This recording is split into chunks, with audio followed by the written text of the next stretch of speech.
usuário. Um outro tipo de largura, então a gente viu aqui um layout com largura fixa. A gente poderia definir um layout com largura líquida, ou seja, definindo aqui um percentual da largura. Então, eu quero que o meu layout ocupe 80% do espaço. Então, independente do tamanho do meu browser, ele vai estar ocupando ali, ó, 80% e se reajustando, né, de acordo com a resolução do internauta. Tá bom? Então, nesse tipo de layout aqui, vocês estão vendo que existe uma acomodação da largura, né, a qualquer tamanho da janela ou resolução do monitor. Isso aqui a gente acaba aproveitando melhor o espaço horizontal. Agora, quais são as desvantagens desse tipo de layout? Né? Primeiro, vocês podem perceber aqui o comprimento das linhas. Às vezes, pode ficar esquisito se eu tiver só uma linhazinha ali dentro do meu layout. Tá bom? Uma outra desvantagem é que quando a gente reduz muito ali, ó, o tamanho da tela, também eu posso começar a ter aquele problema, né, de leitura, porque a minha área ficou muito reduzida. Aí, para resolver isso, a gente tem que definir aqui uma largura mínima, né, uma largura mínima e também talvez uma máxima para esse layout. Então, uma largura mínima eu poderia colocar aqui 400 ou 300 pixels.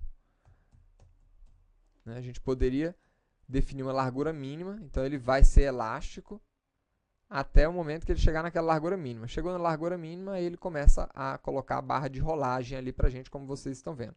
Mas aí, a partir desse momento, a gente já perdeu toda essa liquidez do nosso layout. E eu tenho um outro tipo de layout, que é o layout elástico. O layout elástico, né, ele pode ser aqui uma opção para esse layout líquido, tá? E em lugar de definir as larguras aqui em percentual ou fixa, a gente define essa largura com base na largura aqui, no tamanho da fonte que a gente está adotando. Então, se eu definir uma fonte aqui, vamos lá, usar o nosso seletor universal para definir uma fonte, né? Font size, por exemplo, de 12 pixels. Pronto. Aí aqui, na nossa largura, a gente poderia definir o tamanho do nosso layout em relação ali a essa fonte. Então, eu colocaria 20 EMs, por exemplo. Vamos ver o que dá isso. Ó, ficou pequeno. Mas está vendo que ele já se ajustou ali ao tamanho da letra. Né? Vou colocar aqui 40 EMs. Opa, já modificou em relação ao tamanho da letra. Né? Se a nossa letra aumentar, né, aí o tamanho do layout também aumenta seguindo a proporção da letra. Então, nós temos outros tipos de layout? Temos um layout híbrido também, que faz toda uma mistura desses três tipos de layout, mas para fins de estudo aqui, e como profissionais, basta que vocês conheçam aqui esses três tipos de layout, já são suficientes para vocês criarem praticamente qualquer tipo de layout, tá bom? Uma outra coisa que nós temos é a questão da centralização. Quando nós estamos construindo um layout, então vamos lá, como é que eu construo um layout fixo? Vou colocar aqui, ó, o width 500 pixels. Ótimo. Né? Ou poderíamos colocar aqui um layout, né? Um layout aqui líquido, 90%. Vamos deixar assim.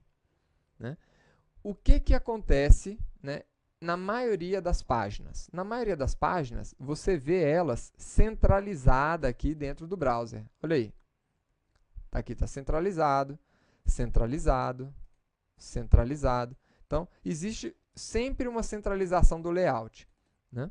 Como é que a gente faz esse tipo de centralização? Vejam aqui que o nosso layout ele tá alinhado aqui à esquerda. Então, para fazer essa centralização, a gente pode utilizar o recurso aqui de margens automáticas. O que é isso? Né?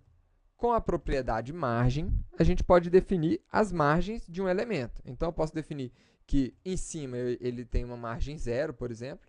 Né? Do lado, ele tem uma margem de 20 pixels.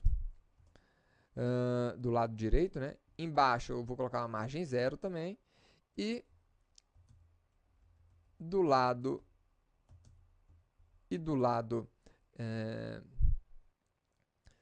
esquerdo seria o restante. Só que eu não sei qual que é o restante.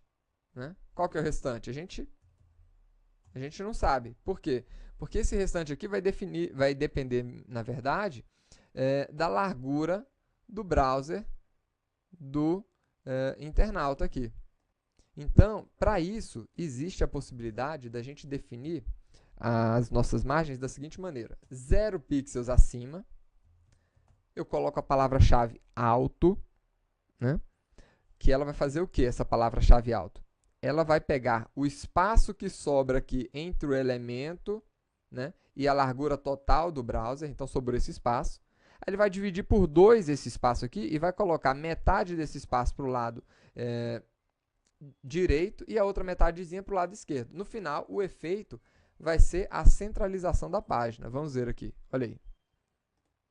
Então, se eu ampliar, vai sobrar um pouco mais de espaço, ele colocou a metade de um lado, metade do outro, então a gente tem sempre uma centralização, né? Independente do meu layout ser de largura fixa, então vou colocar aqui, ó, 500 pixels, por exemplo, de largura fixa ou, né, líquida ou elástica.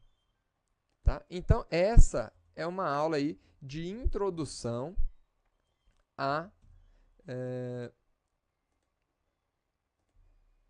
ao layout utilizando aqui CSS, tá bom?